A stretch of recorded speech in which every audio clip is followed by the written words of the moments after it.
Welcome to the Slop Temple. We pray this video helps. In this video, I will explain how to replace a Jeep Compass headlight. First, gather your tools: a Phillips head screwdriver, a new headlight bulb, and some protective gloves. Always ensure your vehicle is completely off and the engine has cooled down before you begin any work. It's also a good idea to consult your owner's manual to confirm the exact bulb type needed for your specific model. This preparation ensures a smooth and safe replacement process.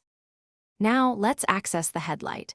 You'll typically find the headlight assembly located behind the front bumper. Depending on your model, you might need to remove a few retaining clips or screws that hold the assembly in place. Use your screwdriver for this.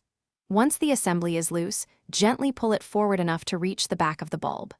Then, carefully disconnect the electrical connector by pressing the tab and pulling it away. With the old bulb exposed, gently twist it counterclockwise to remove it from its housing.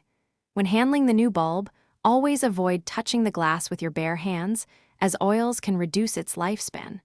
Hold it by the base. Carefully insert the new bulb into the housing, twisting it clockwise until it's securely in place. Make sure it feels snug and properly seated before proceeding to reconnect the electrical connector. Before fully reassembling, turn on your vehicle and test the new headlight to ensure it's working correctly. Check both high and low beams. Once confirmed, carefully slide the headlight assembly back into its original position. Reinstall all the retaining clips and screws you removed earlier, making sure everything is secure. For other great deals and to make meal prep easy with leak-proof containers, check the link in the description below. You've successfully replaced your headlight. Thanks for watching. Consider subscribing if we helped you.